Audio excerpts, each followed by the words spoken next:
Welcome to First Asia Forum chapter organized by Asian Literary Society and Journal of Asian Art, Culture and Literature. As you all know, Asian Literary Society is dedicated to promote the Asian art, culture and literature, and Asia Forum series is our sincere attempt in this direction. Today we have eminent guests from Bhutan, and this session will be moderated by Neeti Parti ji. So I'll quickly like to introduce Neeti Parti ji before she will move to our introducing our participants. Neeti Parti is an educationist, a prize-winning poetess and writer, an exhibited artist and editor. She is the education director of a renowned chain of school. As founder principal of well-reputed senior secondary school, she received the award for Best Upcoming School in Uttar Pradesh. She has contributed to more than 40 anthologies and edited and compiled seven. She has received many awards including Asian Literary Society's Indian Women Achiever Award 2021 for Literature. She is an RJ, a television artist. She is a keen environmentalist associated with many green causes and loves nature photography. She lives in Gurgaon, India and believes that when the universe smiles, a child is born, nature's greatest tribute to itself. Now, over to Niti ma'am. Thank you, Manoj sir. You've given us a wonderful platform in the Asian Literary Society, which serves through creativity and social initiatives and honors literary luminaries and artists in ways that are invaluable. And you foster reading and you foster writing and culture, literary culture among members in the most innovative, in the most wonderful way. And we are so honored to be here with you. Thank you so much. And good evening, everyone who's with us today here in India, in Bhutan, and all over Asia. This is our first chapter of the Asian Forum, and we have the beautiful guests from Bhutan with us who will be taking us through the evening and will bring us various aspects of Bhutan, and we will be touching on so many dimensions that Bhutan has, and we welcome the inputs that they will be giving to us. I open the forum by a line from Gautam Buddha, who says, "There is no path to happiness. Happiness is the path." And so happy should be our path today evening as we take an adventurous ride through Bhutan, through the literary words that you will offer to us. And we will make it a happy hour because that is what is unique to your country. Gross national happiness is a part of your constitution and it's ever so inspiring. So let's begin our forum by welcoming our distinguished guests. And first on our panel, Dr. Rinzin, who is earned 5 academic degrees in agricultural science, business administration, business management with public administration and literature from Australia, Bhutan, India, and the Philippines. Goodness. So you serve as an executive director of Bhutan Transparency Initiative Preventing Corruption. You are also chief country coordinator for the Foundation of SARC Writers and Literature and hold numerous honorary posts in various international humanitarian forums. And you've been honored with awards in literature and peace and humanity. You are a member, you've served as a member of parliament, a lecturer, agriculturist, manager, management consultant, and a writer. And your debut book, which we be touching upon also, is Talisman of Good Fortune and Other Stories from Rural Bhutan. And you have written a poem collection called Dewdrops in the Sun and a number of children's books. And a lot of your work has been published internationally. And I would like to bring attention to the fact that you serve as a focal person for rangelands of Bhutan to the International Center for Integrated Mountain Development and focal point scientist of Bhutan to Agriculture Information Center, Dhaka in Bangladesh. And I am quite breathless reading that introduction. Welcome to our forum, Dr. Rinzin. We look forward to your contribution. And our next panelist is the beautiful Namgay Peldon. Namgay Peldon is a budding English poetess. She lives in the capital city of Bhutan, that is Thimphu. And she started her career as a banking officer and now is serving with Bhutan National Bank Limited in their corporate office as a relationship manager. And you're committed to your career, Namgay, but you enjoy writing poems and short stories. And you have also authored a poetry book titled Reflections of a Perfect Mother. That's wonderful, Namgay. Welcome aboard. Very warm welcome to you. We look forward to all that you will share with us. Thank you. Next panelist has gone slightly out of vision. Let him come back and we shall introduce him to you. And meanwhile, let's begin our round. Bagawath, sir. Oh, there you are. So let me introduce Bagawath Bhandari. He is a teacher by profession, an educationist, which is so wonderful, and a poet by passion. And your anthology, which the first one that you came up with was Poems with No Rhymes or Reasons, and the next one will be 30 Shades of Life. And you've written more than 1,200 poems, and you've been nominated for quite a few awards. And you say that you started penning poems when you were a student and you got drenched in poetry thereafter, and writing has become your leisure pursuit, and you keep penning down things about everyday life, and writing is a food for your soul. How wonderful. And your published works are A Spark of Hope 2, The Circle of Life, Florets of Fancy, Break the Silence, The Creation Times 1 and 2, A Bowl of Peace, Wings Volume 3, The Pillar, and so on. And some of your best poems have been translated in Nepali, Spanish, Dari, and Dzongkha. And you have authored 10 anthologies, and one novel and 2 stories are going to be published. Wonderful. Welcome, each one of you. Very, very warm welcome indeed. So let's begin with Dr. Rinzin, sir. When did you begin writing, Rinzin, sir? Namaste, Kuzuzangpo to everybody all over the world, especially to our family members at the Asia Literary Society, and Manojji and Neeti. Thank you so much for having us. I actually started writing ever since I was a kid, but never thought of becoming a published writer.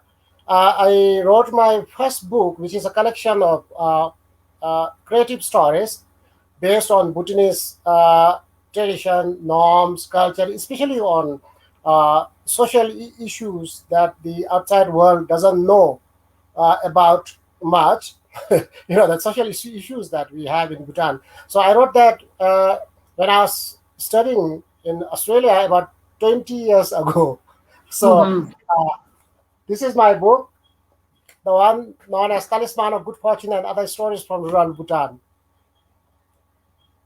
So can you please tell me if, now that you just shared with us that you wrote these stories when you were in Australia, probably that gave you a kind of a bird's eye view into your own land, and when you see it from afar, probably the perspective becomes more clear. And then thereafter you went to more countries. So has that influenced your writing further on also?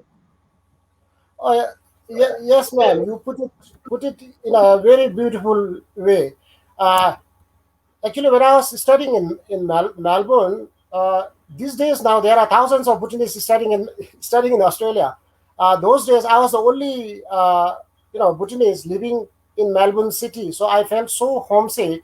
And like you put it, I got better perspective. I started understanding myself and my fellow countrymen and my country culture and everything much better when I was in Australia. And then I started, writing stories.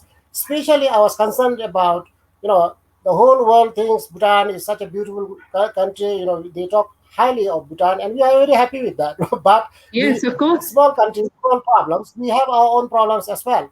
And I was really concerned with the social issues that problems we have. So I started writing stories on them. I did 9 stories and actually never thought of publishing them. But later my friends were saying that these are stories you need to publish. And I was so fortunate that one of these stories even got made into a local feature film, which became quite popular, and one story is now uh, in the curriculum in high schools. Oh, that's so wonderful. Back to you, ma'am. Would you care to share a creative work of yours, a poem perhaps, and then we can move on to a segment of storytelling, and I will then urge you to share a story also with us. Sure, ma'am. Since we talk about my uh, home, I'll write I'll recite a story, short poem about Yes, sir. how I feel about Bhutan. Oh, lovely. Ode to a lost home, a home that I don't see anymore. I want neither a Ferrari or a Mercedes bright, not even a Toyota or a Tata white. I just want to walk on my bare feet old and feel every inch of Mother Earth's gold. A Grammy winner need not sing for me, nor the best dancer stunt dance for me. Even an old donkey's bray shall bring a smile, and the black-necked cranes shall dance in style.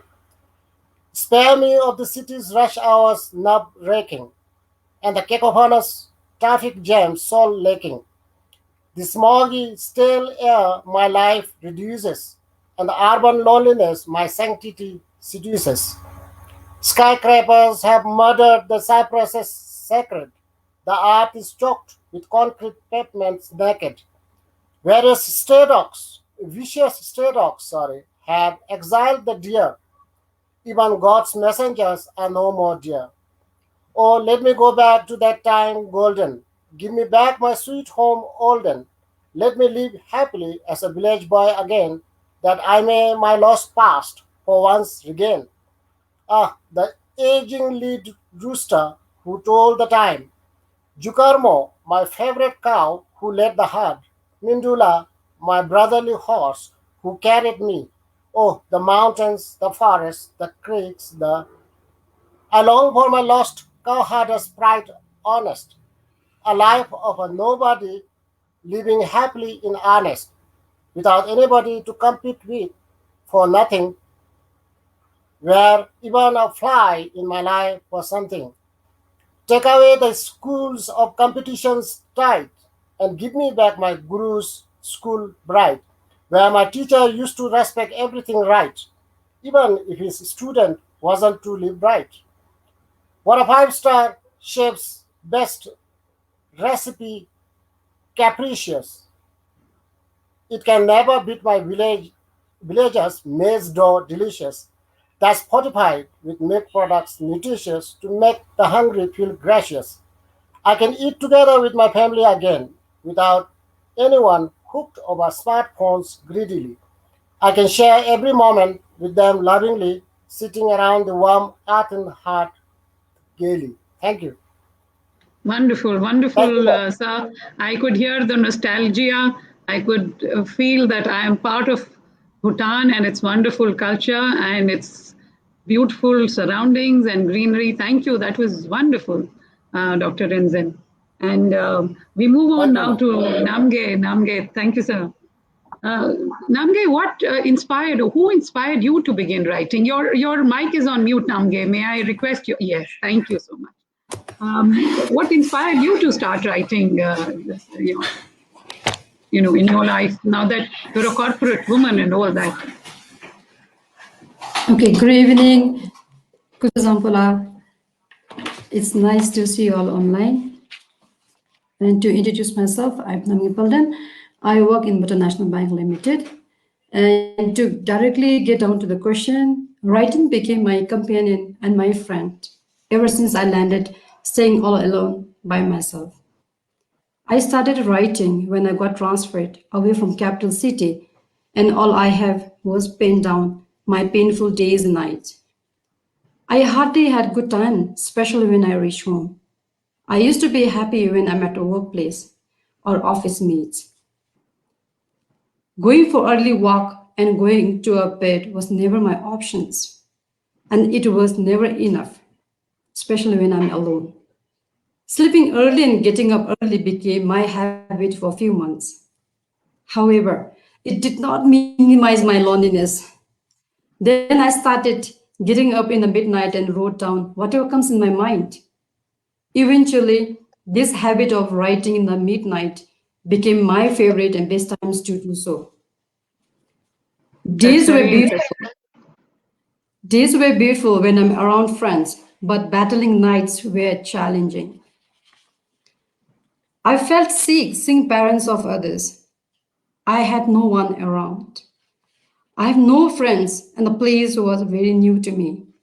Sometimes I feel sick, and the worst time it becomes.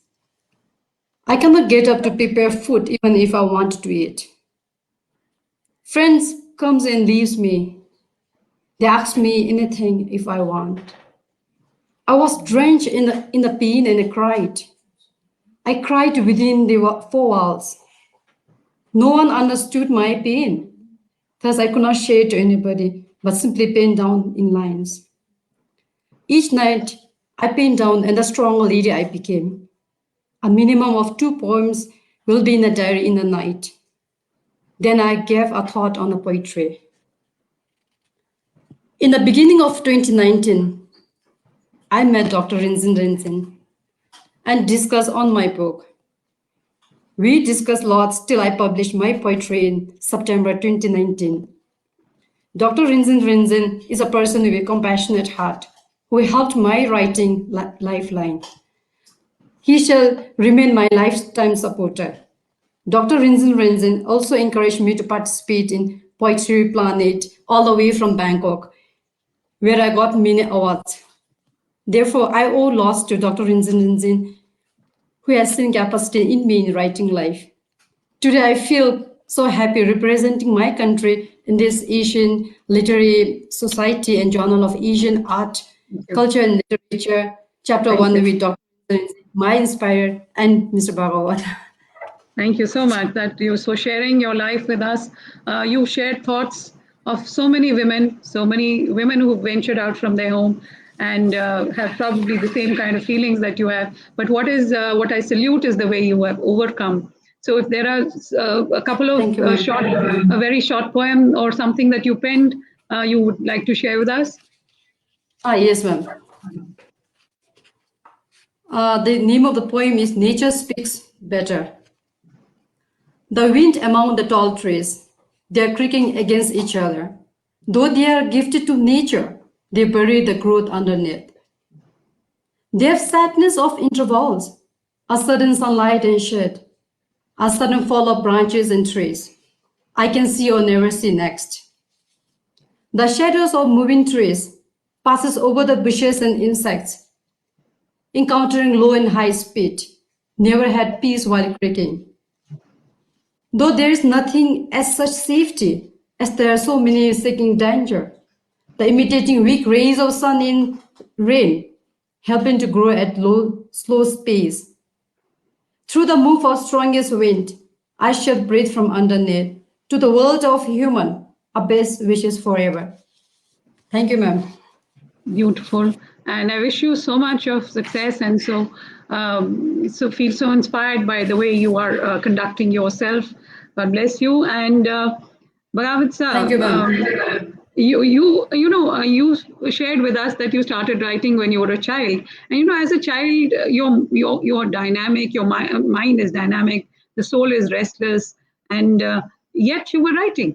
And so, can you just share with us how this happened? Bhagavat sir, you are on mute. Can you unmute your mic, please? Yes. So, as a child, how did Thank you you, ma'am. begin? Thank you so much for having me here, first of all. And I'm really happy having two of our friends here with us. And we are really happy to represent our country in ALS, Asian Literary Society.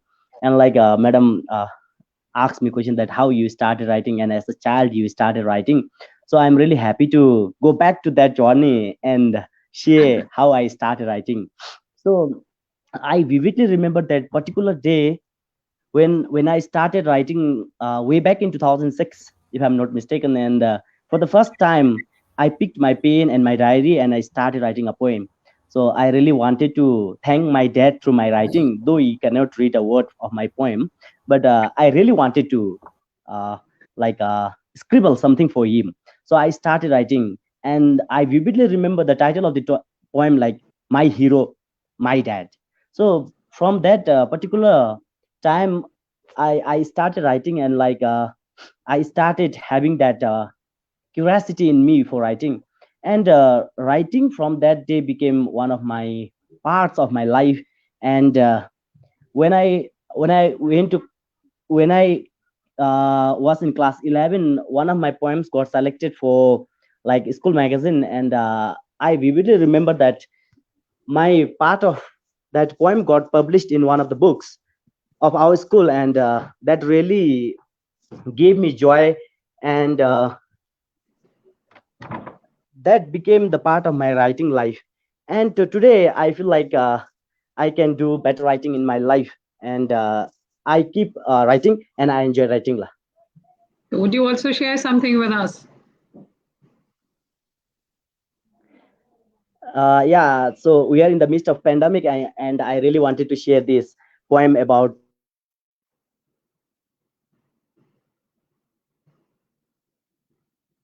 Yes, Bhagavat sir. You're frozen. I think you moved.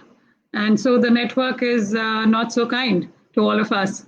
So we'll come back to you, Bhagavat sir, and share your poem with everyone. We'll move on to the next round, and like I said, we would be focusing on happiness, and so I'll go back to Namgay on this one. And so you shared a very heart.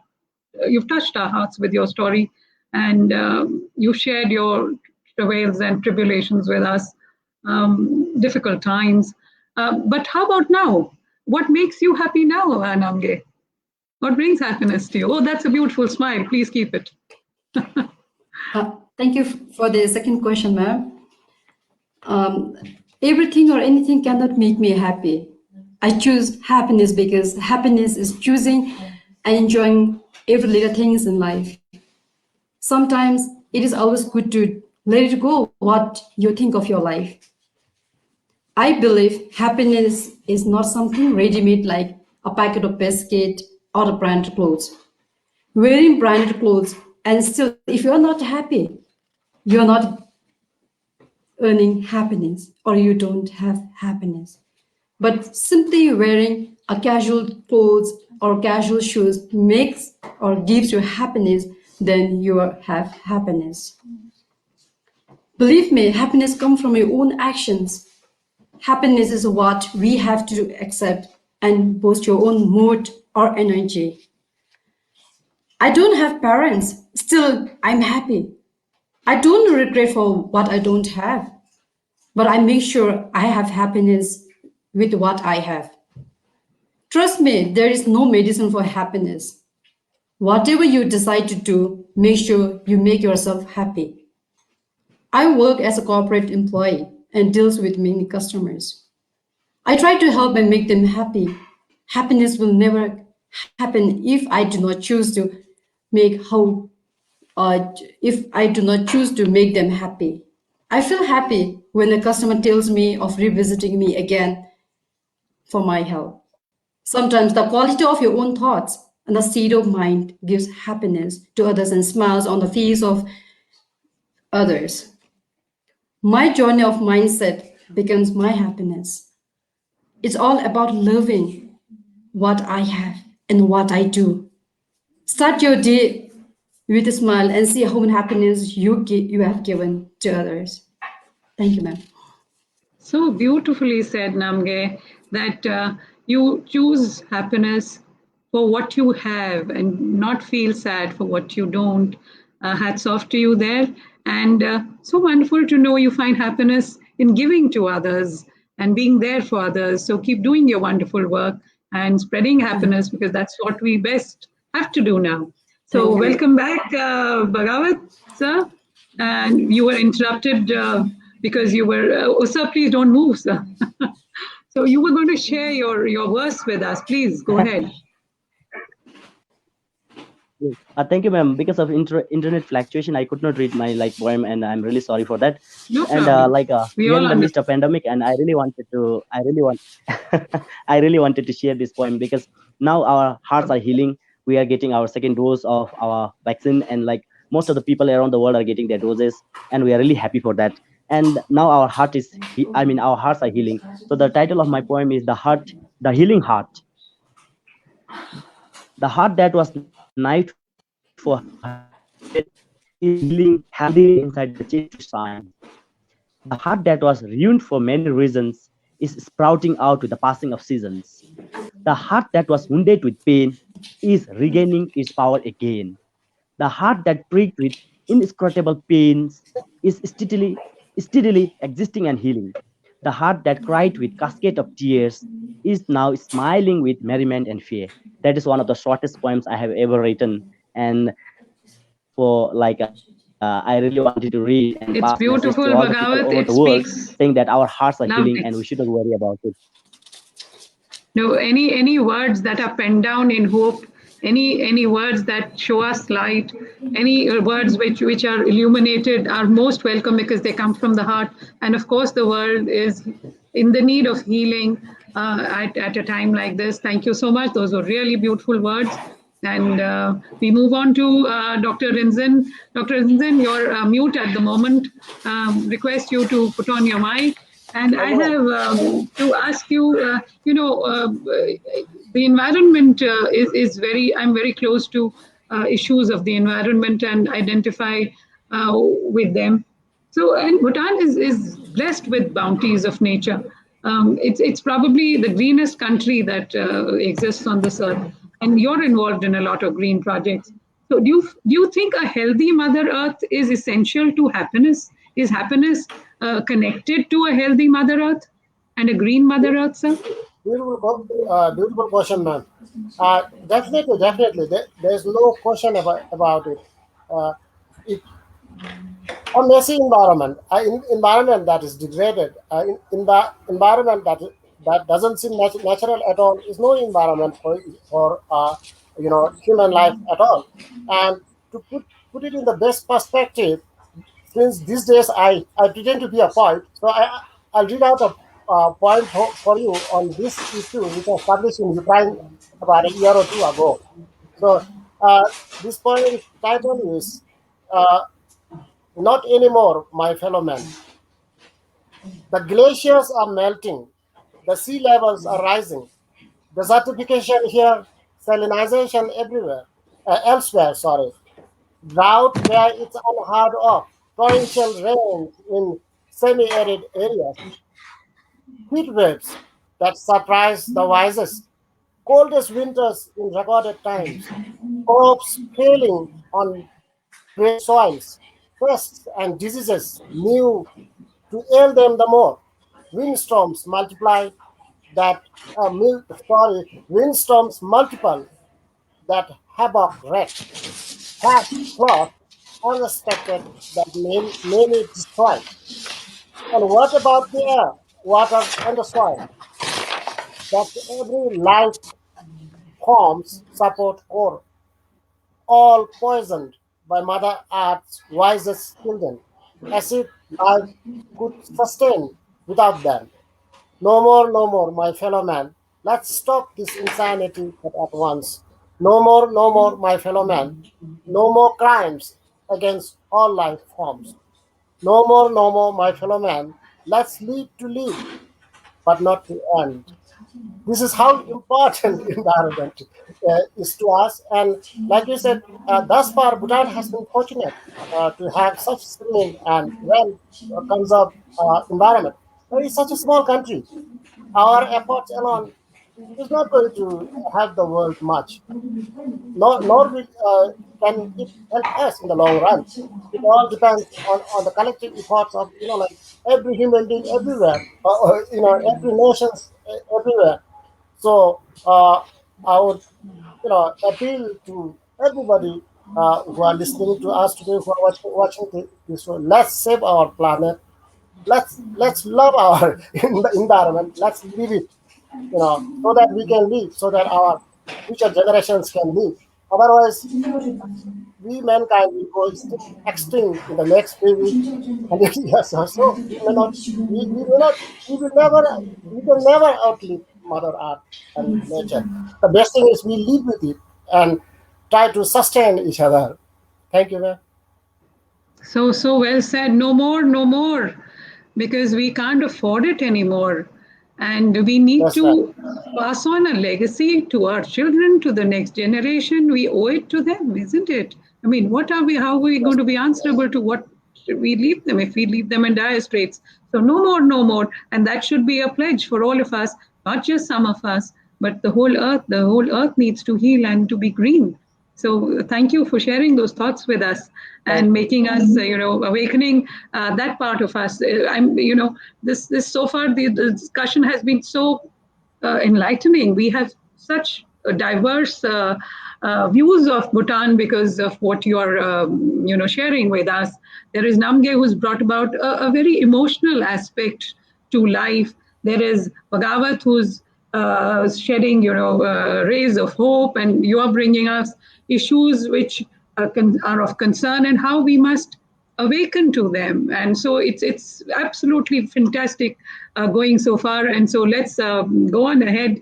And I will speak to Bhagavat again this time. You have, we were just talking about the younger generation and how we owe them so much.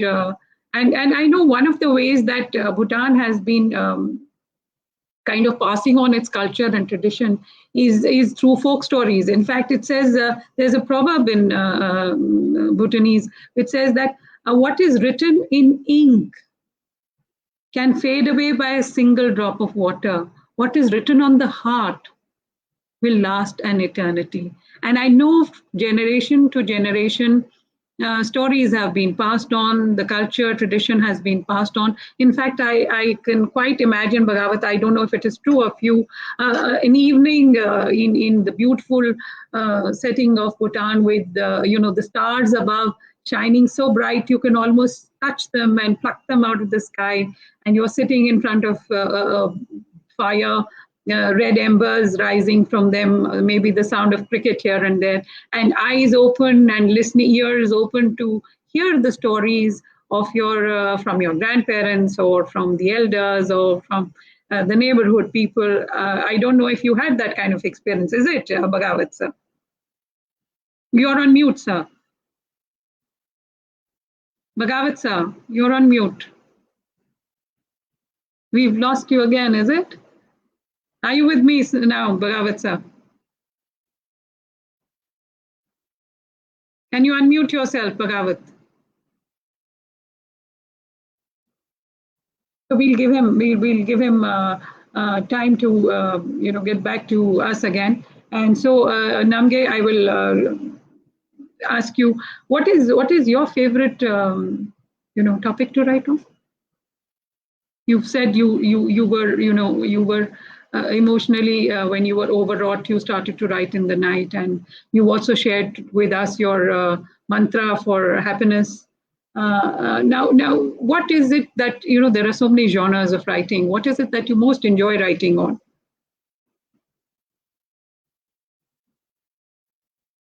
You're on mute, Namgay. Please unmute yourself. Going through all of life, I love writing in general or anything. It can be about love, sadness, happiness, nature, and sometimes women empowerment as a lady. Lovely. Yes, ma'am. Besides banking, writing has always been my favorite work to do. Can you share something on women empowerment? That is another dimension you're adding to our evening today. Yes, I have a poem for women empowerment. I'll read later. And okay, you want to? Yes. Yes, I have a poem on women empowerment. I'll read later, ma'am. You would like to take a little while and read it? Look for it and then yes. read it? Yes. So we'll go back to Bagawath. Are you with me now, Bagawath?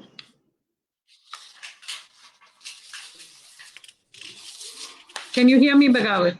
Yes, ma'am. So we were trying to relive an evening of yours in Bhutan. Well, you may, as a child, have been listening to wonderful stories from your neighborhood people or your elders, and you have a very young daughter yourself. Can you share something that is I'm her I'm favorite I'm not that you I'm not able to hear you, ma'am. not able to hear? So we wait for technology to catch up, and I'm back to Dr. Rinzin. Dr. Rinzin, you've written children's stories, and one of your books is The Talisman of Good Fortune and Other Stories from Rural Bhutan. I urge you to share something in the story form, sir. Oh, as I already involved, the Talisman of Good Fortune is a collection of creative stories.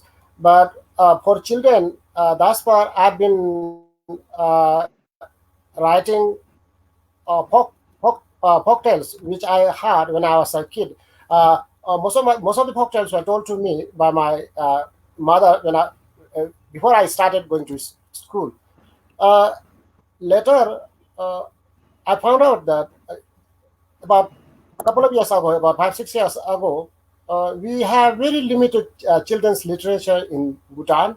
So our children do not have much choice of children's literature. So I thought, as an amateur writer, uh, I must practice and write some, do some stories for children as well, and contribute to enhancing, improving children's literature in Bhutan.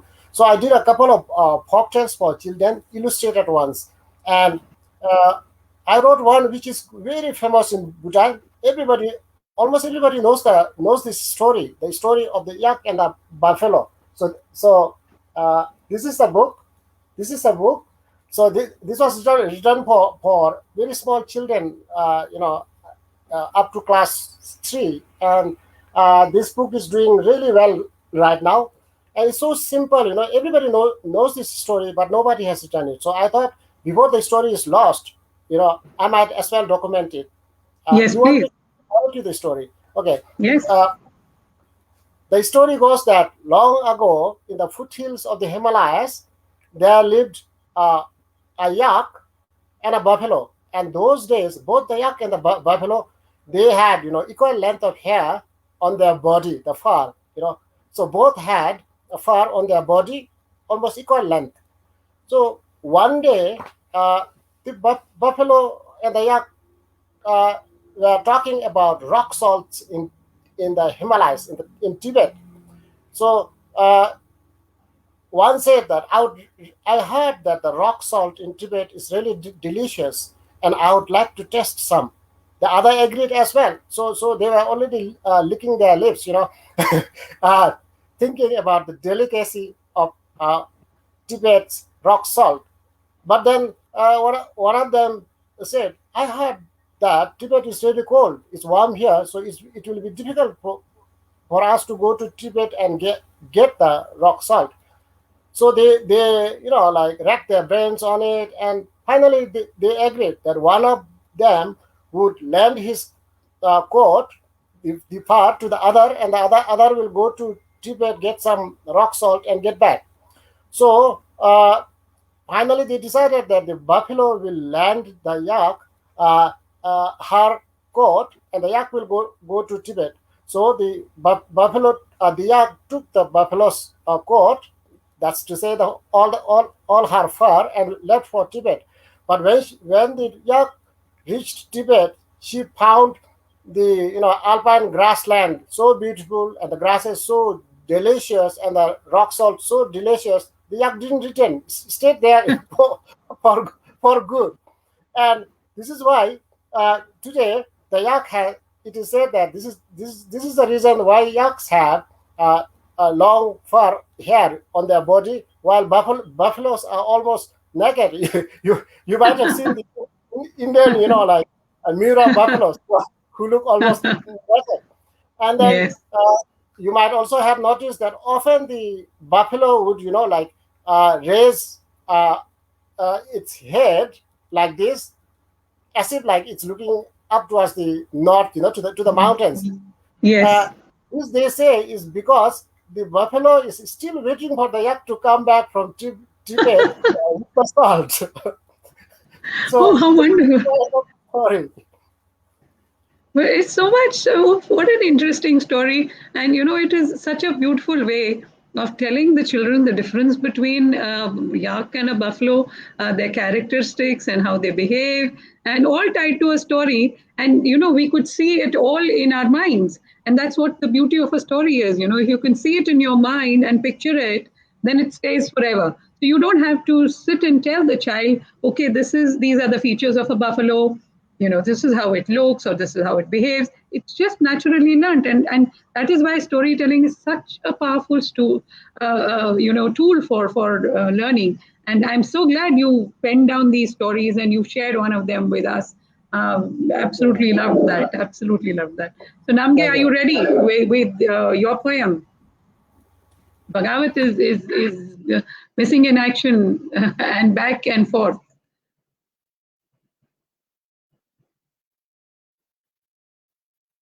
Yes, Namge. As a woman, I feel women empowerment is very important. So I have a poem called Women Empowerment. Empowerment starts at home, educating and reminding of self-reliance. Inspire daughters for opportunities. Make daughters special and strong. Advocate young female colleagues. Share your experiences and listen to their stories. Promote each other's potential. Stand up for women's rights. Invite inspiring men. Place women as leaders.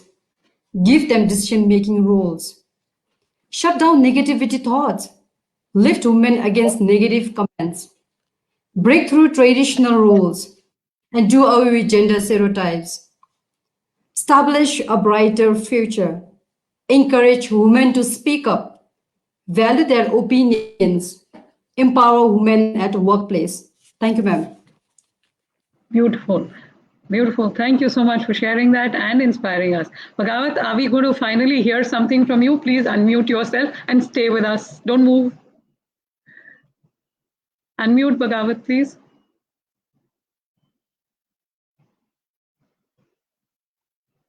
Bhagavat sir, unmute. There you unmuted yourself. Would you like to share some creative work with us? I was going to ask you to tell us your daughter's favorite poem or story, but whatever you choose to would be fine with us before we run out of time completely. Okay. Ma'am, I really want to share one short story that I really Please. share with my son, Three Little Pigs and the Wolf. Because when I was a Okay. child, my teachers or my parents shared the bias part of the story where Wolf was taken as a negative role in the story, and only Three Little Pigs were taken care by people. And today I have a different story for that, and I tell this story to my son always because he Okay. loves animals characters and he is fond of animals. So when I was a child, I was told that Wolf is a bad character and Three Little Pigs are very cute characters there. So I told my son that Wolf is not a bad character in the story. Rather, Wolf is one of the interesting character in the story because Wolf in the story goes and destroys so many houses of those little pigs. But in my story, I told my child that it is not correct because the story goes back and it tells that Mother Wolf was asking for a cup of sugar from Mother Pig, and she was not willing to give because Mother Wolf was in really need of sugar to bake a cake for her children, and Mother Pig was not willing to give that. So Mother Wolf was really angry with Mother Pig, and she was really annoyed, and she wanted to destroy or damage pigs. So she started Mother Pig sends her children to build house and stay away from her now, and they go out of home and they started building their own houses. And later Wolf was really angry with these pigs, and she goes there and she destroys the houses. And little pigs, they run from like a hay house to stick house, then final to brick house where Wolf was trapped. And I tell my son that Wolf is not bad character because In the beginning of the story, Wolf asked a cup of sugar to bake a cake for her children, where Mother Wolf was not willing to give. I mean, sorry, Mother Pig was not willing to give. That Yes. really annoyed her. And justice need to be given to Mother Wolf also. So I told my son that Mother Wolf is not bad. Rather, Mother Pig is bad. So we need to give this justice to our children. So I was balancing that story without being biased in the story. Thank you, ma'am. Thank you so much for that wonderful balance that you created for your child, and to tell him that in the world there is nothing that you should really look at in a negative way. That's wonderful. I think Manoj sir is with us now, and we are run out of time. It's been such a wonderful session, and so many aspects have been brought out. And would you like to wind up for us, Manoj sir? Sure. Thank you so much to our esteemed guests, Dr. Rinzin, Bagawath, Bhandari, and Namgay Peldon. And I really enjoyed the poem that Namgay you shared and the story shared by Rinzin sir and Bagawath. They were very insightful, thought-provoking too. Special thanks to Neeti ma'am for moderating today's session. I always adore the way you compare the sessions. It was again very nicely moderated session. And I'd also like to extend special thanks to the audience who are always there for supporting us in our any initiative. So as always, the recording of Asia Forum Chapter 1 will be uploaded on our official channel on YouTube soon, and Niti ma'am will be presenting a report on this, which will be uploaded and published on our website. So thank you all for your presence and participation. Thanks again. Thank you so much. And I'll just end with one line again from Gautam Buddha, who says, "Our sorrows and wounds are healed only when we touch them with compassion." And today, the world is in need of compassion and healing. On behalf of all of us, I offer healing prayers to everybody. Stay happy, stay healthy. God bless everyone. Thank you so much. Thank you, Thank ma'am. Thank you. Thank Thank you, you, ma'am. everyone. Thank you. Thank you so much. Thank you.